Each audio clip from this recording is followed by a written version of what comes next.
One piece chapter 1140 का translation आ गया और भाई चैप्टर को पढ़ने के बाद लिटरली भाई गूब्स बम्स आ रहे हैं, क्या बताऊं यार। चलिए चैप्टर को स्टार्ट करते हैं। तो यार उससे पहले आप लोग यार चैनल को सब्सक्राइब कर दिया करो यार, ये आप लोगों के लिए बिल्कुल फ्री है। चलिए अब स्टार्ट करते हैं। यहाँ पे लूफी स्कॉपर को बोलता है कि मैं आपसे चाबी क्यों छुड़ाऊंगा ओल्ड मैन, बस मुझे ये चाबी दे दो। फिर रोड भी स्कॉपर से पूछता है कि यार तुम क्या कर रहे हो। फिर स्कॉपर लूफी को चुड़ाते हुए बोलता है क्या तू इसे नहीं चुड़ाएगा। के बाद लूफी गुस्से में रोड के हाथ से कूद जाता है और नामी उसे पीछे से आवाज देती है और जोरो को कुछ याद आता है। ने उसे बताया था कि उसके पापा एक पायरेट है और ये भी बताया था कि यहाँ तक कि अल्बाब के वॉरियर भी उसे नहीं हरा सकते। लूफी अपने हाथों को स्ट्रेच करके गबन से चाबी लेने की कोशिश करता है लेकिन गबन उसे डॉज कर देता है। इसे देखने के बाद लूफी भी लाइक ये क्या हुआ बे। के बाद लूफी बार बार अपने हाथों को स्ट्रेच करके चाबी लेने की कोशिश करता है मगर गबन उसको डॉज कर देता है। लूफी बोलता है ओल्ड मैन तेरी दिक्कत क्या है, मुझे जल्दी से चाबी दे दो, मुझे जल्दी से लोकी के पास जाना, मुझे उसे आजाद करना, उसके बाद हम सब लोग मिलकर पार्टी कर सकते हैं। के बाद स्कॉपर बोलता है अच्छा फिर इसे छुड़ा लो ना। के बाद लूफी अपने हाथों को स्ट्रेच करते हुए बोलता है as your wish bro. But guys Scopper उछलकर लूफी पर अटैक करने जाता है और भाई स्कॉपर ने चाबी के अंदर ही आके डाल दी। ये देखकर लूफी शॉक हो जाता है। लूफी भी लाइक हॉकी। के बाद स्कॉपर लूफी के ऊपर चाबी देकर मारता है। भाई लूफी की तो चटनी बन गई होगी। रोड स्कॉपर को रोकने की कोशिश करता है। नामी चिल्लाते हुए बोलती है लूफी ये बहुत ज्यादा स्ट्रॉन्ग है। लूफी चीखते हुए उठता है। गबन लूफी से कहता है कि ये तेरी हेड तो काफी ज्यादा अच्छी है उस हेलमेट से भी। फिर लूफी गुस्से में वापस चाबी छीनने लगता है और बोलता है ऑफकोर्स ये ट्रेजर है जो कि मुझे सैंक्स ने दिया है और मुझे चाबी दे दे बुड्ढे। गॉफर लूफी को चढ़ाते हुए कहता है कि तुझ पर भरोसा करके उसने दे दिया है, तुझे ऐसे ही नहीं दी, कितना कंजूस आदमी है सैंक्स। अब ये सुनने के बाद लूफी बहुत ज्यादा ट्रिगर हो जाता है। वो चिल्लाते हुए बोलता है तुमको उसके बारे में कुछ नहीं पता है तो तुम उसको ऐसा कंजूस आदमी नहीं बोल सकते। कॉपर ये सब सुनने के बाद हंसने लगता है। के बाद स्कॉपर चाबी को लूफी के मुंह के अंदर घुसा देता है। लूफी का फेस तो बिल्कुल चाबी की तरह हो गया। कॉपर लूफी को बोलता है तू बहुत ज्यादा बोलता है। इसके बाद स्कॉपर चाबी के साथ लूफी को भी फेंक देता है और लिटरली भाई गूज़बम्प्स वाला सीन आता है जहाँ पर गवर्नर ने स्टोन एक्सिस को बाहर निकाल लिया है और लूफी पर अटैक कर देता है। तो वो चिल्लाते हुए बोलता है लूफी अटैक को डॉज कर। कॉपर का अटैक का नाम होता है ग्रीन थ्रोम। गाइस लिटरली भाई इस अटैक से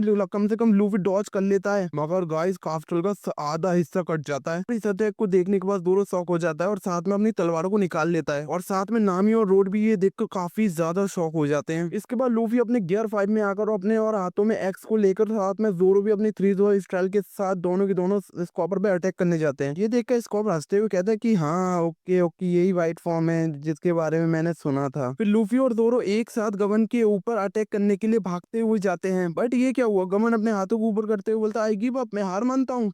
स्कॉपर को जो देखना था वो तो देख लिया ना कि लूफी एक सन गॉड है, उसे को यही तो देखना था कि लूफी सन गॉड है कि नहीं रियल में। के बाद जोरो चिल्लाते हुए बोलता है बड्डे तू हमारे साथ मजाक कर रहा है क्या। स्कॉपर सिर्फ हंस रहा होता है और कहता है कि ये सिर्फ मजाक था। लूफी गुस्से में बोलता है कि मजाक कर रहे हो, किसी को मानना कोई मजाक थोड़ी नहीं होता है यार। स्कॉपर बोलता है अगर तुम मरे ही नहीं तो क्या प्रॉब्लम हो रही है। स्कॉपर ये भी बोलता है लूफी देखो तुम्हारे पीछे चाबी पड़ी है, जो तुमको चाहिए ले लो। के बाद रोड कुछ बोलता है गाइस ये बंदा है मगर स्कॉपर रोड को बीच में ही रोक देता है और कहता है रोड जल्दबाजी करने की जरूरत नहीं है। उसके बाद गबन लूफी और जोरो को बोलता है जब तक तुम इस लैंड को छोड़कर चले जाओ, जब तक ये एल्बक सेफ रहे तो तुम आ जाना मुझको ढूंढने के लिए। तो लूफी और जोरो चिल्लाते हुए कहते हैं हम तुमसे मिलना भी नहीं चाहते हैं और ये चाबी देने के लिए थैंक यू बट हम तुमको कभी नहीं ढूंढेंगे। गमन जाते हुए एक फ्लैशबैक याद करता है जहाँ पर सेंक्स उससे मिलने आया था। सेंक्स बोलता है क्या तुम सच में सोचते हो कि मैं उस पर इतनी आसानी से भरोसा कर लूंगा। सेंक्स हंसते हुए कहता है ये ठीक है, इसे अपने तरीके से करो गमन सान। इसके साथ ये फ्लैशबैक यहीं पे खत्म होता है और गमन भी जा चुका है। इसके बाद सीन शिफ्ट होता है एल्बाफ के स्कूल में जहाँ पे वहाँ के बच्चे चिल्लाते हुए बोलते हैं देखो देखो वर्ड वर्ड वर्ड, मगर ये वर्ड इतनी अजीब क्यों लग रही है। फिर बच्चे अपने टीचर को देखने के लिए कहते हैं और टीचर जब तक देखती है वहाँ पर कुछ भी नहीं होता। एक्चुअली बच्चों ने सैमरॉक को देखा था जो कि सन वर्ल्ड में जा रहा है, जहाँ पर हम देखते हैं सैमरॉक वो स्कूल को देखकर शॉक हो जाता है। एल्बाफ में स्कूल भी है और हम देखते हैं वहाँ पर गैंग को अपनी पावर को यूज करके एक मैसिव सा सर्कल ओपन करती है। वो मैजिकल सर्कल ओपन होता है और हम लोग देखते हैं 2 गॉड नाइट वहाँ से आ जाते हैं। वहाँ पर फर्स्ट फिगर बोलता है मुझे जाने में कोई भी प्रॉब्लम नहीं है और दूसरी फिगर बोलती है हम वाले कहाँ से स्टार्ट करेंगे और एबिस का क्या। उसके बाद हमें फर्स्ट एक गॉड नाइट का फेस दिखाया जाता है, इसका नाम है सेंस टू, ये सेपर्ट फैमिली से बिलोंग करता है और ये कॉल पर बात करते हुए बोलता है क्या तुम मुझे 1 घंटा दे सकते हो क्योंकि मुझे कपड़े वगैरह पहनने हैं। और उस मैटर का क्या हुआ, मैं फूड सप्लाई की बात कर रहा हूँ, हम लोग नूडल्स को भूखा नहीं छोड़ सकते। के बाद इसके सिग्नल ब्रेक हो जाते हैं। के बाद हम सेकंड गॉड नाइट को देखते हैं, इसका नाम होता है सेंट क्लिलियम और ये ली मोटी फैमिली से बिलोंग करता है। ये जिसके पास किरण की पावर है। ये बोलता है ये बहुत बुरा है, मैं बहुत ज्यादा लेट होने वाला हूँ क्योंकि मैं पूरी तरह से नशे में उठाऊँ और मुझे ये भी नहीं पता कि मुझे जाना कहाँ है। और इन दोनों को अभी तक ये पता ही नहीं चला कि इन दोनों को अल्बाब में समन कर लिया है। कॉन्गो समर्स को अंडरवेयर में देखकर शर्मा रही होती है। ये देखकर सैमर गैंगो से बोलता है कि तुम मेरे घर पे क्या कर रहे हो और सैमरोक तू भी है। उनको थोड़ी देर में पता चलता है क्या हम एल्बाफ में हैं और हम देखते हैं कि सुमर्स अपने तुरंत ही कपड़े पहनने लगता है और बोलता है मेरे साथ ये समनिंग सर्कल सोफे को लेकर भी आ गया। के बाद सैमरोक बोलता है मेरे को तो सिर्फ एक बंदा चाहिए था, यहाँ पे 2 बंदे क्यों आ गए। के रिप्लाई में क्लिलियम बोलता है क्योंकि आप वापस जा रहे हैं कमांडर, क्योंकि ऊपर से ऑर्डर है। के बाद सेंस सुमर बोलता है इसलिए हम जमा हुए हैं दोनों की दोनों और बोलता है ये सच है कि मेरी ग्रोथ क्रिटिकल फेज से गुजर रहा है, सिचुएशन काफी ज्यादा बिगड़ गई है, उनके साथ तेरी पोजीशन ज्यादा जरूरी होगी सैमरॉक। के बाद सेंस समर्स बोलता है ऑलराइट अब मिशन की डिटेल सुनते हैं और आखिरकार हम ऐसी कंट्री में क्या कर रहे हैं जिसको वर्ल्ड गवर्नमेंट ने ऐसा कंट्री रिकॉग्नाइज तक नहीं किया। क्या तूने हमें हाइडल्स की ग्रेव को विजिट करने के लिए बुलाया है? के बाद सैम रॉक उसे पूरी डिटेल बता देता है। डिटेल सुनने के बाद सैम समर बोलता है ठीक है हम समझ गए, हम उनके बच्चों को किडनैप करके मैरी ग्रोव ले आएंगे। के बाद किलीलम बोलता है जिसके पास मार्ग नहीं है वो एबिस के थ्रू नहीं जा सकता। क्या मतलब हमें एक शिप बुलानी पड़ेगी जिससे हम उनको लेकर जाएंगे? के बाद लास्ट में सैम रॉक बोलता है चलो गाइस हम लोग इस चीज को एक गेम में कन्वर्ट करते हैं। के बाद चैप्टर यहीं पर खत्म हो जाता है। ये चैप्टर यहीं तक था मगर ट्यूजडे को स्पॉयलर्स आने वाले हैं क्योंकि नेक्स्ट वीक कोई भी ब्रेक नहीं है, इसलिए चैनल को सब्सक्राइब कर लो गाइस और मिलते हैं नेक्स्ट वीडियो में।